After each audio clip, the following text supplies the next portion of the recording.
오늘 우리에게 주시는 하나님의 말씀은 에스더 9장 11절에서 19절까지 말씀입니다. 다 함께 일어나셔서 하나님의 말씀을 경청하겠습니다. 그날에 도산수산에서 도륙한 자의 수요를 왕께 아뢰니 왕이 왕후 에스더에게 이르되 유다인이 도산수산에서 이미 500명을 죽이고 멸하고 또 하만의 10 아들을 죽였으니 왕의 다른 지방에서는 어떠하였겠느냐. 이제 그대의 소청이 무엇이냐. 곧 허락하겠노라. 그대의 요구가 무엇이냐. 또한 시행하겠노라 하니 에스더가 이르되 왕이 만일 좋게 여기시면 수산에 사는 유다인들이 내일도 오늘 조서대로 행하게 하시고 하만의 10 아들의 시체를 나무에 매달게 하소서 하니 왕이 그대로 행하기를 허락하고 조서를 수산에 내리니 하만의 10 아들의 시체가 매달리니라.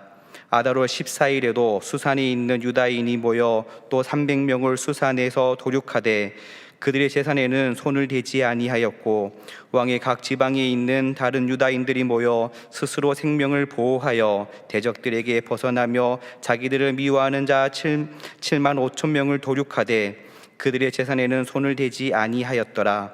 아달월 13일에 그 일을 행하였고 14일에 쉬며 그날의 잔치를 베풀어 즐겼고 수산에 사는 유다인들은 13일과 14일에 모였고 15일에 쉬며 이날의 잔치를 베풀어 즐긴지라.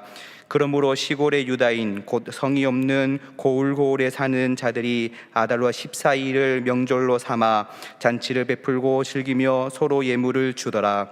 이것은 하나님의 말씀입니다. 아멘. 여러분, 나비 효과라는 그런 단어를 들어보신지 모르겠어요. 이것이 1972년도 미국의 기상학자인 로렌즈라는 사람이 처음 사용한 개념인데 여러 분야에서 적용되고 있습니다. 실제적인 얘기는 어떻게 되냐면 남미 브라질에서 나비 한 마리가 날개짓한 것이 미국의 텍사스주의 그 엄청난 토네이도를 만들 수 있다는 것을 증명했던 그런 어떤 사실을 얘기합니다. 그래서 이 단어는, 이 개념은 여러 분야에서 사용되고 있죠. 쉽게 말하면 미세한 변화나 별것 아닌 사소한 행위들이 예상치 못한 엄청난 결과를 초래할 수 있다는 것을 표현할 때 바로 이 표현을 사용합니다. 나비 효과다. 오늘 본문은 에스더라는 사람, 그 사람의 기도와 믿음의 결단이 어떤 결과로 이루어지고 나타나고 있는가 하는 것을 잘 보여주는 그런 본문입니다. 포로요 과부로 자란 에스더, 그가 절망과 두려움으로 시작된 사건에서 죽으면 죽으리다라고 외치며 기도의 자리에 나갔던 에스더, 믿음으로 결단했던 에스더의 영향력은 전혀 예상하지 못한 것처럼 그 개인을 넘어서 민족을 살리며 하나님의 구원의 역사를 이루는 굉장히 귀하고 존귀하게 쓰임받는 큰 역사를 나타내는 것을 말합니다. 오늘 나의 삶도 그럴까요? 어쩌면 우리가 남미에 있는, 브라질에 있는 나비의 날개짓처럼 아무도 알아주지 않은 보잘것없는 삶이지만 내 삶이 그런 영향력을 나타낼 수 있을까요? 예, 오늘 성경 그렇게 말씀합니다. 나의 부족한 연약함이지만 여러분 포로들은 아니잖아요, 그죠? 그리고 또 고아도 아니잖아요. 이미 연세 많으신 분들은 다 고아가 되셨지만은 고아가 아니잖아요. 그런 보잘것없는 사람이 하나님 앞에 이렇게 존귀하게 쓰임 받는 것, 그렇다면 오늘 나의 삶, 내가 하는 말, 내가 하는 행동, 이것이 하나님 앞에서 정말 귀하게 쓰임 받을 수 있다는 것을 오늘 본문을 통해서 우리가 들어보시면서, 그리고 나는 어떻게 살아야 될 것인가 하는 마음의 결단을 함께 나눌 수 있기를 바랍니다.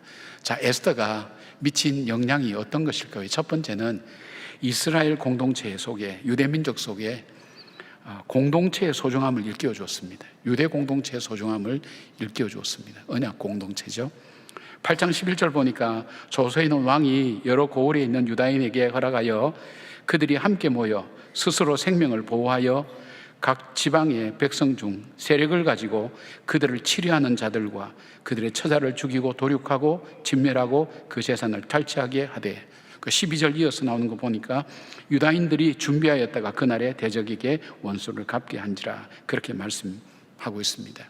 이전에 말씀드린 것처럼 하만에 의해서 왕의 조서가 내렸죠. 12월 13일 날은 모든 유대인을 다 죽이고 도륙하고 그 재산을 탈취하라고 엄형이 떨어졌죠. 그것은 왕 자신도 바꿀 수 없는, 변경할 수 없는 겁니다. 이거는 12월 13일만 되면 다 죽게 되어 있습니다. 이 부분 돌릴 수가 없어요. 톱니바퀴 돌아가듯이 그렇게 죽을 수밖에 없는 거예요. 정말 절망 가운데 있었죠. 희망이 없었죠. 근데 바로 에스더의 소개로 모르드게가 이 왕 앞에 서게 됩니다. 하만은 죽임을 당하고 모르드게는 바로 이 하만이 있던 그 자리에 올라가게 됩니다. 그래서 왕의 또 다른 조서를 내리게 됩니다. 그 조서 내용이 뭐냐면, 유다인들은 12월 13일 날 모여서 함께 스스로 자기의 생명을 보존하고 또 자기를 공격하는 자를 공격하고 그들을 진멸하고 그 재산까지 탈취할 수 있다는 조서가 또 하나 내려오게 되었습니다. 그러니까 12월 13일이 죽음의 날이 아니라 그날은 살아날 날입니다. 새로운 소망이 생긴 겁니다.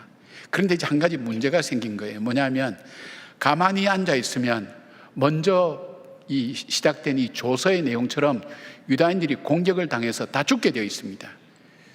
그런데 두 번째 내려온 조서에 의하면 바로 유다인들이 함께 모여 스스로 자기를 보호하고 그리고 공격하는 자를 오히려 공격할 수 있는 그 조서가 내려왔기 때문에 가만히 앉아 있으면 죽는 겁니다. 어떻게 해야 됩니까? 유다인끼리 함께 모여서 준비하고 그들이 공격할 때 방어하고 공격하는 그들을 공격해야만이 그들이 살아날 수 있게 된 겁니다. 그러니까 어떤 변화가 일어납니까? 아마 유대인들이 모이지 않으면 죽는다는 것, 우리가 함께 하지 않으면 죽는다는 것을 그들이 체험할 수밖에 없었지 않았습니까? 물론 회당 중심으로 신앙생활은 했을 것입니다. 그냥 오고 가는 사람 보면 인사는 했을 것입니다. 그러나 이 조서가 발표되고 난 다음에 그들에게 있어서 유대인은 보통 사람이 아닌 겁니다. 우리가 함께 해야 되는 사람, 그리고 저 사람은 나를 지켜주는 사람, 그리고 저와 함께 하나님의 언약의 이 백성으로서 살아가야 될 사람이라는 그 공동체를 발견하게 된 겁니다. 그러니까 달라지죠. 대하는 것이 달라지게 되죠. 자신들에게 서로가 얼마나 중요한 존재인가 하는 것을 새롭게 깨닫게 됩니다. 하나님의 언약의 공동체, 바로 한 사람 한 사람이 귀하다. 여러분 오늘 교회 오실 때 바로 여러분 앞에 뒤에 우리 교회 앉은 사람 정말 귀하게 여겨질 때가 있습니까? 쉽지 않죠. 유대인들도 그런 심정이었습니다. 그러나 이 조서가 내려오고 난 다음 우리가 함께 하지 않으면 저 사람은 나를 지켜줄 사람, 나와 함께 할 사람, 함께 하나님의 언약을 지켜나갈 그 공동체라는 사실을 절감하고 공동체가 얼만큼 소중하고 귀한 것인가 하는 것을 발견하게 해준 겁니다. 참 아이러니하게 유대 백성들로 하여금 그들의 공동체가 정말 귀하다고 그렇게 알려준 것은 어떤 선지자들도 아니라 바로 절망과 위기라는 것이 바로 그들로 하여금 깨닫게 해주었습니다. 고난을 좋아하는 사람은 아무도 없죠. 할 수 있으면 이 고난 피하려고 합니다. 그럼에도 불구하고 고난은 피해갈 수 없습니다. 그리고 또 한 가지, 고난이 필요 없다고 말하는 사람도 없습니다. 왜냐하면 우리는 고난을 통해서 성숙했고 깨달은 것이 많기 때문입니다. 고난은 내 내면 속에 있는 나의 교만과 무지를 깨뜨리고 내가 살아가야 될 삶의 방향과 자리를 찾게 해줍니다. 또한 고난은 나에게 있어서 정말 소중한 것이 무엇인가를 찾게 만들고 발견하게 해줍니다. 아마 여러분들이 연휴가 연결되고 다 되지만 그럼에도 불구하고 예배 자리에 나오시고 함께 예배를 드린 이 자리는 여러분에게 시간과 세월을 따라서 형성되었던 마음의 귀한 고백들이 담겨 있을 거예요. 나에게 있어서 이 예배는 중요해, 나에게 있어 교회는 소중해, 그리고 하나님을 예배하는 것이 나에게는 이 세상에 어떤 것보다 중요하다는 그 확신을 갖게 된 계기가 있었을 거예요. 그것이 뭘까요? 저는 고난이 아니겠는가 생각해 봅니다. 그 고난이 나의 삶의 틀을 깨뜨리고 정말 나에게 있어서 소중한 것이 무엇인지를 발견하게 되게 해주는 것을 보게 됩니다. 초대교회는 박해라는 고난을 겪게 됐습니다. 갑작스럽게 박해를 겪게 되니까 초대교회 교인들도 당황했죠. 숨어 다닌 사람도 있고 그래서 카타콤이라는 곳에 숨어 있기도 하고 좌절하고 절망할 수밖에 없었어요. 왜냐하면 사자밥이 되어서 죽어나가고 처형당하는 모습을 볼 때 그들이 신앙생활을 계속한다는 것은 정말 어려운 상황이죠. 그런데 그들 속에 다시 찾은 것이 있었어요. 그걸 통해서 우리의 정체성이 무엇인가 하는 것을 그들은 찾았어요. 그래서 그들이 초대교회의 역사를 보면 그들이 붙잡았던 것이 뭐냐면, 찾았던 것이, 고난을 통해 찾았던 것이, 우리는 그리스도인이다, 그리스도에게 속한 사람, 그리스도의 뜻을 행하는 사람, 바로 그 정체성을 찾았어요. 그리고 두 번째는 우리는 기도하는 사람이다. 어떤 절망과 어려움이 몰려와도 하나님 앞에 기도하는 사람이다. 셋째는 우리는 한 형제 자매다. 그러니까 인종의 색깔과 관계없이, 그때는 노예와 이게 주인과의 관계가 아주 심했잖아요. 그거 상관없이 우리는 신분과 계급과 다른 것 다 떠나서 그리스도 안에서 한 형제다. 서로가 입맞춤하며 함께 교제 나누는 일들을 계속했습니다. 그리고 또 하나, 우리에게는 정말 산 소망이 있다. 그래서 그들이 사자에게 찢겨나갈 때도 그들이 낙담하지 않고 서로를 격려하며 그 소망의 나라를 바라보고 그 소망을 붙들고 흔들리지 않을 수밖에 없었던 이유가 거기에 있었던 것입니다. 그 위기가 그들로 하여금 그들이 누구인가를 발견하게 해줬습니다. 그들에게 소중한 것이 무엇인지를 알게 해줬습니다. 그 교회 공동체를 통해서 바로 초대교회 역사가 시작됩니다. 초대교회가 하나님 어떻게 됐습니까? 바로 그 교회를 통해서 하나님은 로마를 바꾸시게 하였고 전 세계를 기독교로 바꾸어 나가는 바로 그런 일들이 바로 그 공동체를 통해서 이루어지게 된 것입니다. 사랑하는 여러분, 에스더의 믿음의 삶은 위기 가운데 유대인을 하나로 뭉치게 만드는 중요한 역할을 하게 했죠.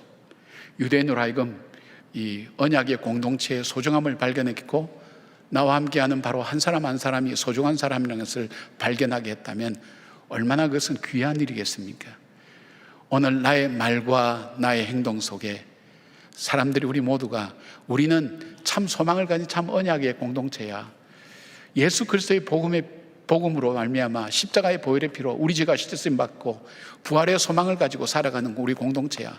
그리고 그리스도 안에서 우리는 한 형제 자매라는 것을 지켜나갈 때에 코로나라는 어려운 환경들이 우리를 덮쳐 누른다 할지라도, 내 개인의 삶이 나를 짓누르고 나로 하여금 힘들게 한다 할지라도 넘어지지 않고 거기에서 일어서서 믿음으로 걸어가는 그 걸음을 통해서 하나님은 우리를 귀하게 세워가실 뿐 아니라 우리의 그 삶의 영향력을 통해서 하나님의 역사를 이루어 가신다는 것을 우리는 발견하게 됩니다.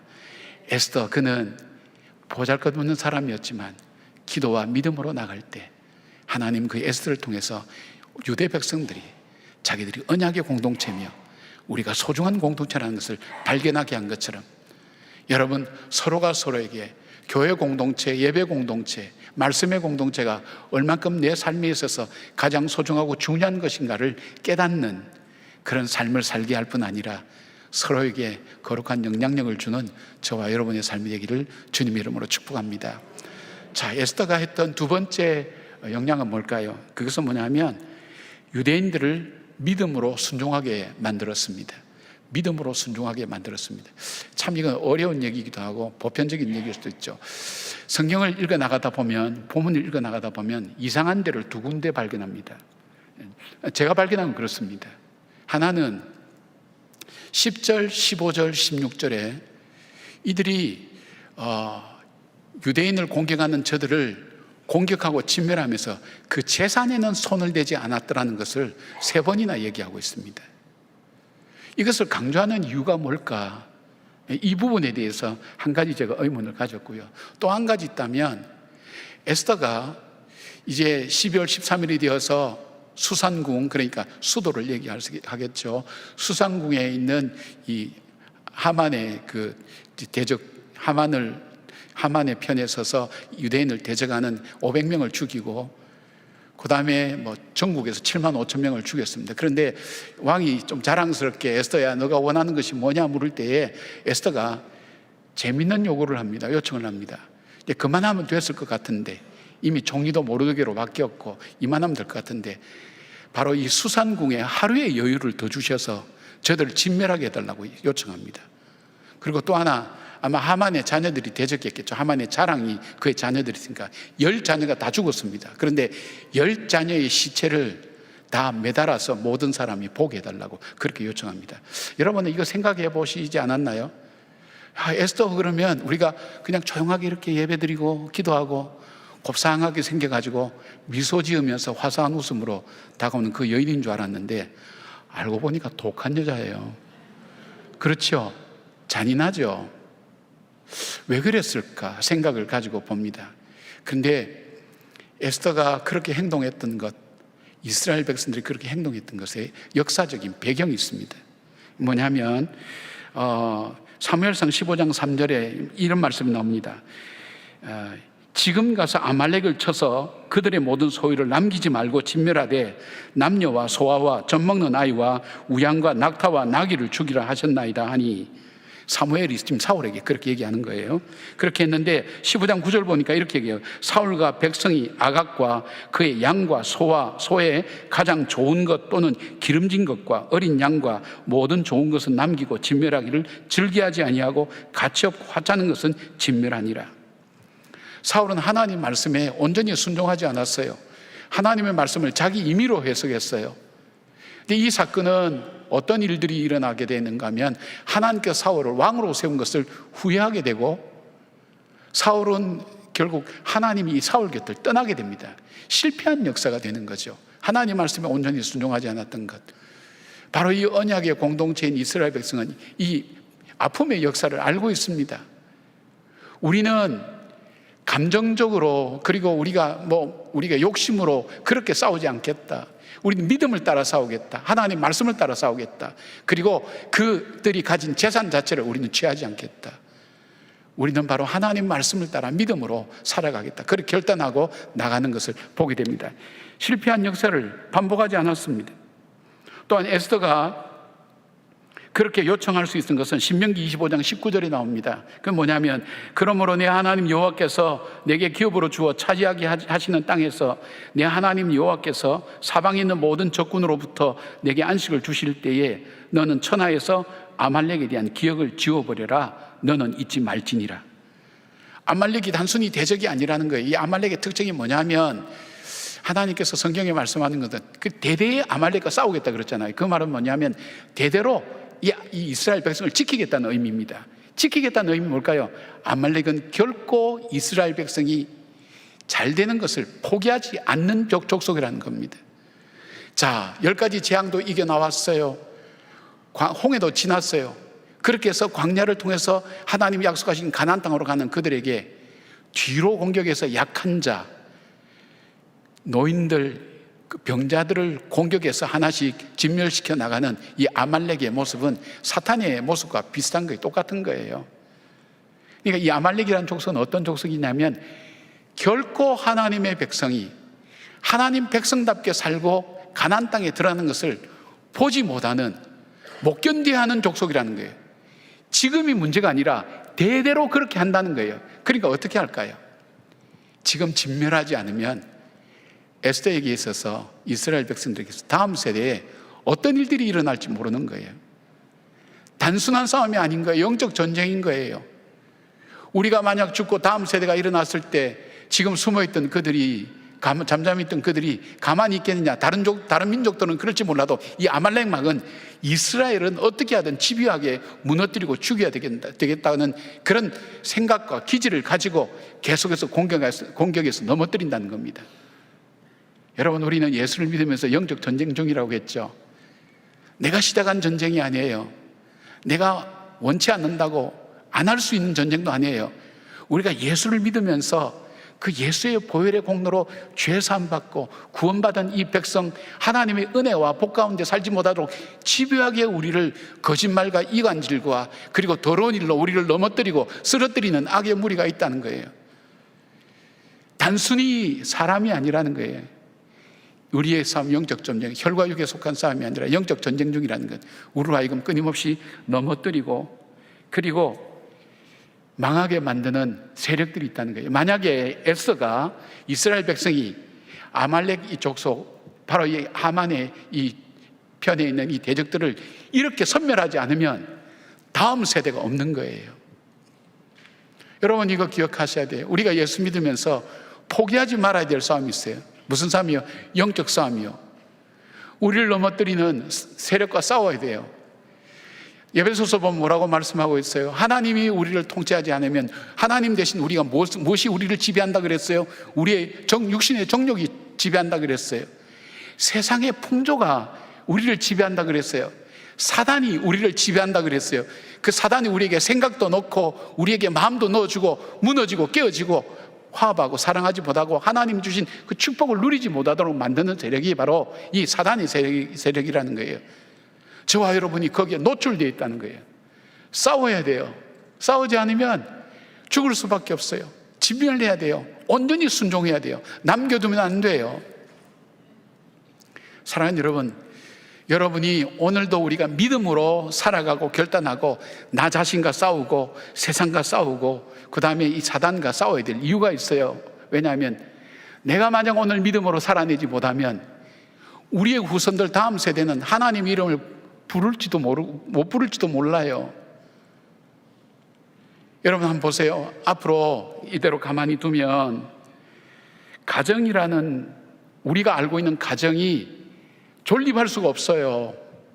제가 지금 표현을 조심해서 쓰는 이유가 뭔지 압니까? 제가 이 표현을 쓰게 되면 이게 유튜브 같은 데서 빨간 딱지가 붙어 경고 붙어요. 쓰지 못하게 하는 거예요. 그 단어를 표현하지 못하게 만드는 거예요. 다음 세대가 되면 어떻게 될까요? 점점 더 세상의 풍조가 강해지고 하나님을 알지 못하는 세력들이 점점 더 많아지고 믿음의 공동체가 와야 되고 나면 우리가 아이들이 하나님 이름이라 부를 수 있을까요? 한 남자와 한 여자가 만나서 결혼하고 가정을 이루고 생육하고 번성하는 우리가 생각하는 통념들이 전혀 되어지지 않을 가능성이 많다는 거예요. 어느 한 법이 통과되면 그렇게 되는 거예요. 여러분, 우리나라가 일제시대 때 어려움을 겪으면서 이 나라가 그래도 살아날 수 있었던, 지하자원도 없고 아무것도 없는 나라가 살아날 수 있었던 것은 교육이었습니다. 교육. 그 교육의 중심에 무엇이 있었습니까? 기독교 학교가 있었습니다. 거기서 인재가 만들어졌어요. 좋은 성품을 가진, 품성을 가진, 하나님의 마음을 가지고 비전과 꿈을 가진 그 젊은이들이 길러져 나가는 것, 그것이 어디에서 이루어지는가 하면 기독교 학교에서 이루어지는데 지금도 마찬가지입니다. 뭐 옛날하고는 많이 달라졌지만 그래도 하나님의 이름 부르고 그래도 감사를 배우고 그리고 서로 사랑을 배울 수 있는 것은 기독교 학교인데, 이 기독교 학교가 지금 하고자 하는 대로 나가면 더 이상 기독교 교육을 할 수가 없어요. 어떻게 하셔야 돼요? 그리고 우리의 집중력을 빼앗아가는, 우리의 자녀들의 집중력을 빼앗아가는, 우리의 관심을 빼앗아가는 미디어에 우리가 얼마나 많이 노출되어 있는지 알 수가 없어요. 여러분 한번 생각해 보세요. 드라마는 너무 감동이 돼가지고 눈물로 그 드라마를 보기도 하고 막 공분을 일으키고 분노를 일으키고 그러는데 하나님 말씀 들으면서 그런 감동이 있습니까? 다른 거예요. 어느새 내 마음과 관심이 거기 빼앗겨 버린 거예요. 내가 그런데 우리의 자녀들은 어떡할까요? 요즘 금쪽 같은 내 새끼나 뭐 그 프로그램 보시면 문제 아이들 이렇게 보잖아요. 근데 여러분 가만히 보면 그런 게 있어요. 이 아이가 밥 먹을 때 그 부모들은 아이가 밥 먹는 시간에 핸드폰을 보고 있어요. 아이들이 절대적으로 부모의 사랑이 필요한 시기가 0세부터 5세입니다. 그때는 부모의 절대적인 사랑을 좀 받아야 돼요. 근데 바빠요. 자기 일도 바쁘고 관심도 멀어져요. 어디에 맡겨져요. 맡겨져서 길러지니까 거기서 뭘 배워오는지 아무것도 알 수 없어요. 그리고 그 대화하고 나누는 시간이 별로 없어요. 그 아이가 문제가 일으킬 때, 야, 우리 아이가 이 문제가 심각하구나 생각하는데, 여러분, 문제 아이는 없습니다. 문제 부모가 있을 뿐입니다. 문제 부모가 뭘까요? 이 분별력이 없는 거예요. 모르는 거예요. 정말 내가 싸워야 될 것이 무엇인지, 내가 지켜나가야 될 것이 무엇인지. 그래서 말씀을 따라 살아가는 것이 그만큼 중요한 겁니다. 말씀을 따라 바로 대적들과 싸울 때에 그들의 소유를 탐내지 않고 그들을 끝까지 진멸할 수 있었던 바로 그 이유는 바로 나에게 있어서 하나님 말씀에 온전히 순종하기로 결단하는 그 결단이 나타내는 삶의 모습인 것을 보게 됩니다. 적을 바로 알고 싸우는 유대 백성처럼 이 시대에 아말렉과의 전쟁을 포기하지 말아야 됩니다. 믿음으로 이겨내며 하나님 나라를 지켜나가는 영적 전쟁을 포기하지 말고 우리 세대와 우리 자녀들과 가정과 교회를 지켜나가야 됩니다. 여러분, 이런 거룩한 영향력을 서로에게 주고받으면서 이 시대 속에 믿음으로 살아가기를 서로 격려하고 또 용기를 북돋아주고 이끌어줄 수 있는 우리 공동체가 되기를 주님의 이름으로 축복합니다. 자, 에스더가 세 번째 영향을 미쳤던 것은 믿음의 부흥을 일으켰습니다. 아달월 즉 12월 13일은 유대인들에게 죽음의 날이었죠. 그런데 모르드게의 조서로 함께 모여서 스스로 생명을 보호할 수 있게 되었고 공격하는 적들을 진멸할 수 있게 되었습니다. 이 사건은 유대인들에게 굉장히 강렬한 영향을 주었습니다. 죽음이라는 그 절체절명의 위기 앞에서 살아날 수 있었던 것은 굉장히 충격을 주는 거예요. 깨닫는 거예요. 내가 살아났구나. 우리가 살아났구나. 우리가 승리했구나. 이것은 뭘까요? 그들 속에 하나님께서 살아계시는구나. 하나님께서 우리를 버리지 않으셨구나. 왜 이 생각을 했을까요, 여러분? 고레스 왕이 포로 석방할 때 고국으로 돌아간 인원이, 예루살렘으로 돌아간 인원이 보통 5만 명 정도 그렇게 봐요. 5만 명 정도. 그 당시에 유대 민족들이 바사 왕국에 흩어져 있는 인원이 이 50만 명 정도 되었다고 얘기하거든요. 70년간 포로 생활하면서 이곳 생활이 익숙해졌는데 우리가 구태여 또 내 고향 이스라엘로 돌아가서 거기서 또 정말 맨 땅에 황무지를 개간하듯이 그렇게 살아야 되는가? 그냥 여기에 익숙해졌으니까 그렇게 살자. 그들 속에는 뭘까요? 이미 첫 때 출발했던 그들처럼 비전과 꿈과 사명을 그들은 잃어버린 거예요.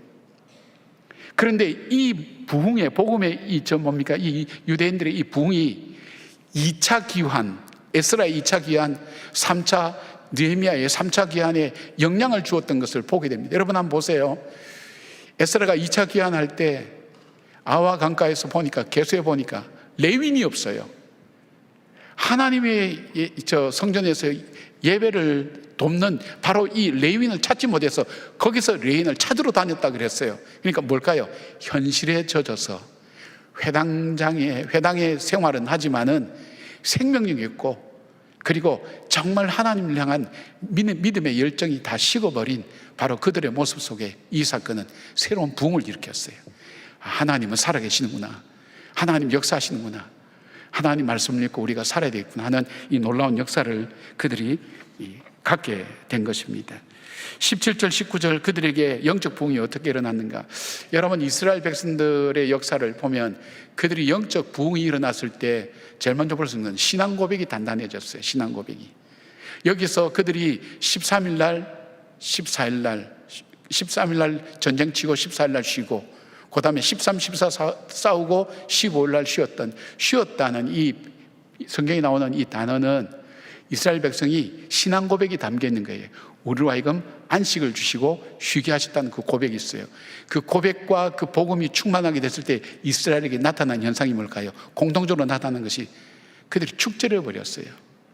잔치를 했어요. 그리고 그들의 기쁨을 나누어 주었어요. 이웃에게 나누어 줬어요. 여러분 중에 그런 분이 있어요. 우리는 왜 창립 기념일 날 제대로 국밥도 우리가 제대로 먹지 못하는가, 떡도 못 먹는가, 그렇게 얘기하는 사람 많이 있었어요. 성탄절 날 우리가 헌금한 거 우리도 쓰기가 아까운데 왜 외부로 다 내보내는가? 여러분 잘 몰라서 그런 거예요. 그날은 우리 날이 아니에요. 하나님 우리에게 주신 날이에요. 우리에게 주신 하나님의 선물이에요. 우리만의 날이 아니에요. 우리가 나누어야 돼요. 그 소식을 전해야 돼요. 증거해야 돼요. 그 소식에 증인이 되는 삶을 살아야 되는 거예요. 나누면서 우리 경희대병원이나 이런 데 어려운 이웃들, 다문화 가정이나 어려운 사람들이 치료비 없어서 치료받지 못하는 그들에게 지원해주고 그 사랑을 나눠줄 수 있어야 되는 거예요. 바로 이것이 영적으로 살아난 교회들, 영적으로 살아있는 교회들의, 영적으로 살아있는 심령의 모습이에요. 이 마음이 있어야 돼요. 내가 참 은혜가 넘칠 때, 여러분 은혜가 넘칠 때 어떻습니까? 은혜 받고 가면 인사 한 번이라도 더 하게 되죠. 내가 갖고 있는 거 사탕이라도 하나 더 나눠주게 되죠. 그러나 은혜를 못 받고 그냥 가면 냉랭합니다. 네 것도 내 것도 네 것이요, 네 것도 내 것. 그 노래, 이게 놀부 주제가라고 그러네요. 예? 내 것 내 거고 네 것 네 거고가 아니라 놀부 주제가는 내 것도 내 것, 네 것도 내 것, 그래 부른다는 거예요. 마음이 딱딱해지고 단단해지는 겁니다. 하나님께 예배를 드리고 잔치를 벌였어요. 여러분, 이 에스더서는 잔치로 시작됐다는 걸 아십니까? 에스더 시작한 지 오래돼서 여러분 잘 모르죠. 에스더 잔치는 시작되면서 아하수에로 왕이 바로 즐겁게 하기 위해서 잔치를 수상궁에서 엽니다. 그 잔치는 즐겁게 하기 위해서 모든 것을 다 모아놨습니다. 근데 그 잔치의 마지막은 뭡니까? 와스디 왕비가 폐위되면서 두려움으로 끝나게 됩니다. 그런데 오늘 이 잔치는 뭡니까? 주인이 달라요. 사람이 즐겁게 하기 위한 잔치가 아니에요. 하나님을 찬양하는 잔치예요. 하나님께 영광 돌리는 잔치예요. 이 잔치에는 서로 기쁨이 있고 나눔이 있고 소망이 있고 그리고 참된 생명이 있다는 것을 보게 됩니다. 마치 우리 마가복음 6장에 보면 그 나오지 않습니까? 헤롯궁의 잔치가 나오지 않습니까? 헤롯이 사람들이 기뻐하기 위해서 잔치를 엽니다. 사람들이 기뻐할 모든 것 다 갖다 놨습니다. 악단도 갖다 놨겠죠. 요즘 말 같으면 아이들도 데려다 놨겠죠. 음식도 풍성했겠죠. 인간이 즐겁게 하는 거 모든 거 갖다 놓았지만 세례 요한의 목이 쟁반에 담겨 들어오면서 이 잔치는 두려움과 무서움과 불안으로 끝납니다. 이어서 마가복음 기자는 바로 광야의 잔치를 소개하고 있습니다. 광야의 잔치는 상황이 이렇습니다. 장소는 광야요. 아무것도 없는 광야요. 기뻐할 것 아무것도 없는 광야요. 때는 저물었고 날은 저물었어요. 이미 시간이 다 지나가요. 그리고 음식도 사람은 5,000명, 장정만 5,000명 이상 모이는데 음식도 물고기 2마리와 보리떡 5개밖에 없는 거예요. 그 잔치를 소개하는 거예요. 근데 이 잔치가 초라하고 비참하고 불쌍한 잔치로 끝났습니까? 아닙니다. 주님이 주인인 그 잔치, 주님이 주관하시는 그 잔치는 비록 보잘것없어요. 인간적으로 볼 땐 보잘것없지만 그것이 바로 교회의 시작을 이루는 출발점이 되었고 거기에 모인 사람이 기쁨을 얻고 풍성함을 누리는 잔치가 될 수 있던 것을 보게 됩니다. 사랑하는 여러분, 우리가 인생을 살다 보면 광야 같은 세상에 내가 살고 있다 생각할 때가 많습니다. 돌아봐도 내 마음을 알아주고 같이 할 사람 아무도 없어요. 외로워요. 허허벌판에 혼자 서 있는 그런 외로움이 찾아올 때가 많아요.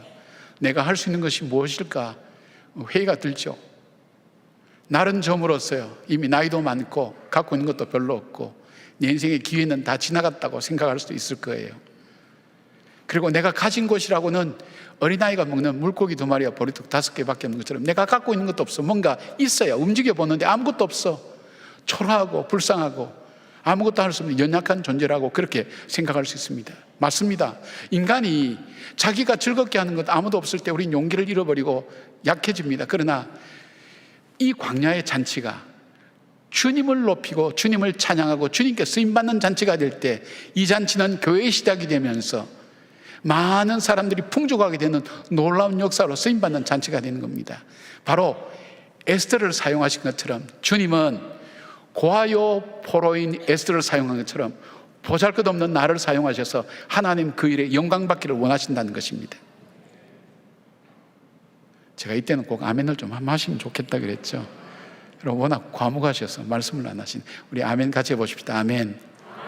그렇게 정말 쓰임받기를 바랍니다.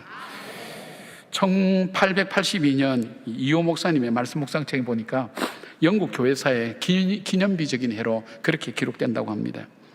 그것은 왜냐하면 영국의 D.L. 무디라는 전도자가 영국의 유명한 대학의 캠퍼스를 돌면서 젊은이들에게 부흥의 불길을 막 일으키고 그 젊은 엘리트들이 결단하고 하나님 나무 회개하고 정말 복음으로 새롭게 되는 복음의 부흥의 불길이 일어났습니다. 그런데 이 복음에 헌신하며 앞으로 평생 살겠다고 했던 이 젊은이들 시간이 흘러감에 따라서 평생 갈 줄 알았던 그 열정과 그 기도가 어느새 사그라들기 시작했습니다. 영국의 청년들은 문제의식을 느꼈습니다. 그래서 문제의식을 가진 청년들 몇이 모였습니다. 우리가 은혜 받을 때는 좋았고 우리 열정이 평생 갈 줄 알았는데 지금 우리가 세상의 세파에 시달려서 너무나 현실적으로 똑같이 살아가고 있지 않는가, 이전과. 이유가 뭘까 생각하면서 그들이 결단을 합니다. 그 결단이 뭐냐면 우리가 24시간 중 일정 시간을 절대적으로 내어서 그 시간에 말씀을 읽고 말씀 앞에 우리 자신을 돌아보는 묵상하는 그 시간을 갖자. quiet 타임 갖자. 그것이 큐티의 시작입니다. 그렇게 결단했습니다.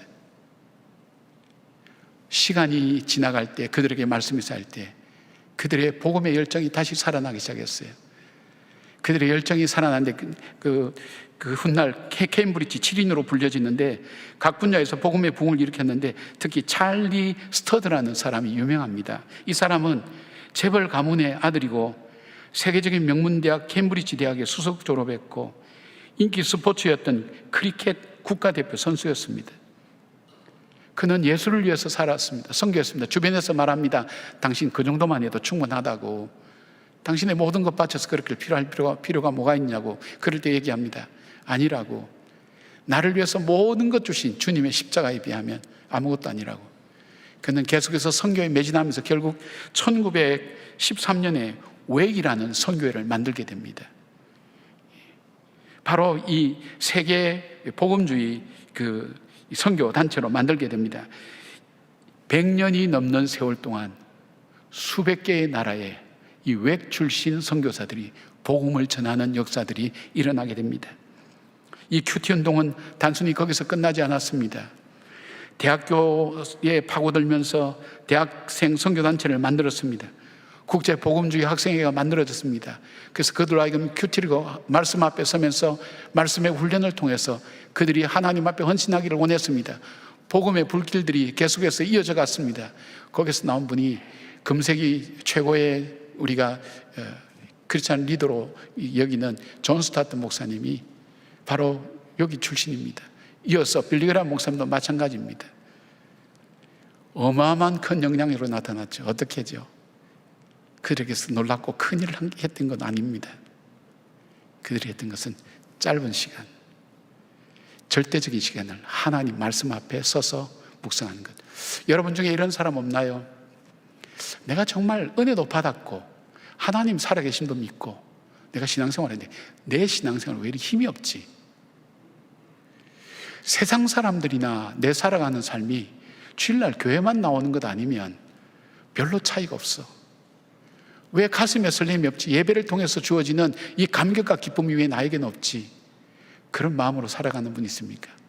그리고 세상 속에 살아갈 때 나는 이 세파에서 정말 그리스도인처럼 살아가고 있는가 하는 그런 마음 가지고 늘 패배의식 가지고 살아가는 분 없습니까? 여러분, 제가 좀 극단적으로 말씀드리면 그거 신경 쓰지 말기를 바랍니다. 할 수 있다면 여러분이 하루 중 낼 수 있는 시간 10분도 좋습니다. 30분도 좋습니다. 온전하게 절대적으로 그거 하면서 저 핸드폰 보고 또 꼭 하려고 하면 부엌에 뭐 얹어놓은 것 같아. 그리고 갑자기 할 일들이 막 생각나. 아마 그런 경험들 다 있을 겁니다. 그 시간 말고 짧게라도 집중하고 말씀 앞에 서서 그 말씀 앞에서 하나님 나에게 뭘 말씀하시기를 원하십니까? 기도하는 그 시간을 갖게 될 때 그 다음 책임은 하나님 하시는 거예요. 하나님 움직여 가시는 겁니다. 여러분 그렇게 한번 살아보시길 바랍니다.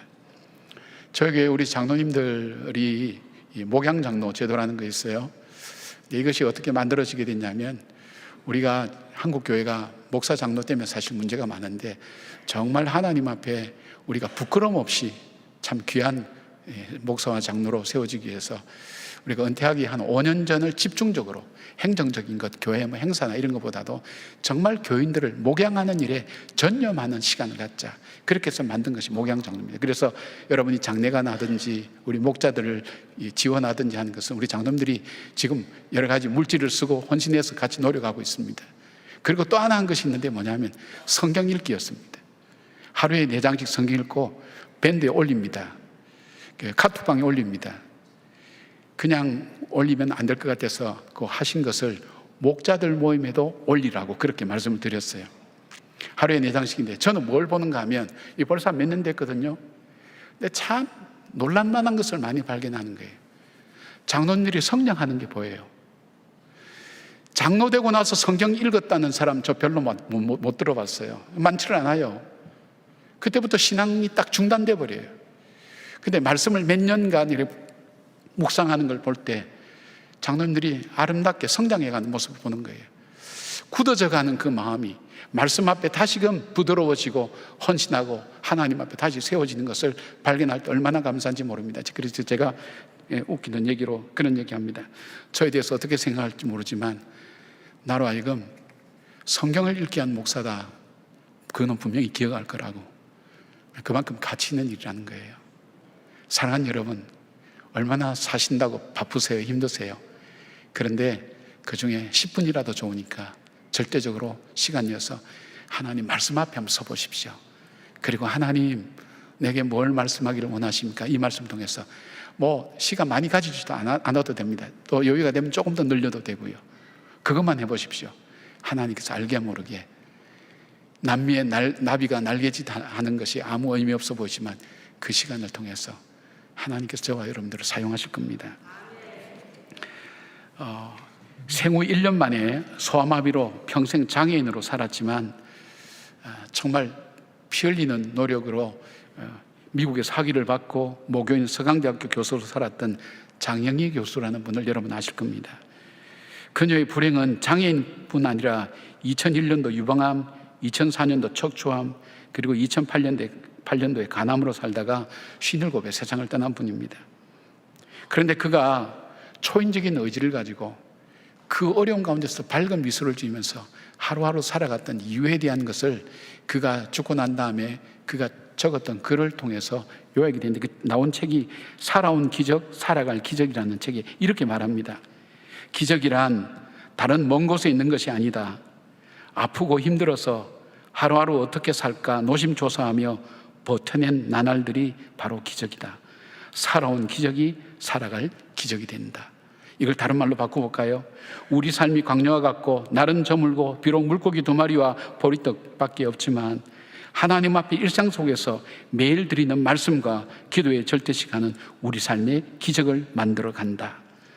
보잘것없는 고아 소녀였던 포로였던 에스더를 통해서 사용하신 하나님께서 Why not? 왜 우리를 사용하지 못하실까요? 바로 이 자리에 계신 여러분들을 통해서 나는 못 느끼지만 모르지만 하나님 앞에서 살아가는 결단했던 그 시간 통해서 주님은 내 삶을 만들어가고 계십니다. 그렇게 될 줄 믿습니다. 지금 결단하시면 될 것 같아요. 하나님, 이 시간 드리겠습니다. 무너져요? 그럼 또 결단해요. 그래서 이 시간이 흘러가면 여러분 주님과 만나는 시간 됩니다. 절대 시간 이어서 주님과 꼭 만나는, 주님 앞에서 거룩한 영향력을 나타낼 뿐 아니라 세상 속에 주의 뜻을 증거하는 하나님의 사람으로 살아가고 생명력 있는 신앙생활 되기를 주님의 이름으로 축복합니다. 아멘. 기도하겠습니다. 하나님, 고난 내 영혼 편히 쉴 곳이 없는 인생길을 걸어가고 있습니다. 주님이 받은 은혜, 구원의 확신도 분명한데 어느새 내 삶 속에는 열정과 감격과 설레임도 사라지고 습관이 되고 문화가 되어서 하루하루 살아가는 영향력 없고 힘이 없는 하나님 그런 성도처럼 하나님 걸어가고 있습니다. 주님, 에스더를 통해서 이스라엘 공동체를 깨운 것처럼 여기는 한 분 한 분을 통해서 교회 공동체의 소중함을 깨닫고 초대교회 귀한 역사를 통하여 주의 역사를 이루었던 사람들처럼 그렇게 살아갈 수 있도록 도와주시고 믿음으로 오늘도 살아내게 하여 주셔서 믿음의 아름다운 역사들이 주의 영광을 드러내게 하여 주시옵고 영적 싸움에서 승리하는 저희들 되게 할 뿐 아니라 하나님, 우리에게 주님을 모시고 함께 드리는 예배의 감격과 기쁨이 날마다 우리의 삶 속에서 어둠을 물리치고 기쁨으로 충만케 되는 살아있는 주님의 자녀로 살아갈 수 있도록 저희들을 도와주시옵소서. 결단합니다. 하나님, 절대 시간, 짧은 시간이라도 내어서 주님 앞에 멈추어 서서 하나님 돌아보기를 원합니다. 말씀 속에 주님 역사하시고 기도할 때 응답하셔서 주님을 체험하며 복음의 부흥이 내 안에서부터 시작될 수 있도록 도와주시옵소서. 예수님의 이름으로 기도드리옵나이다. 아멘.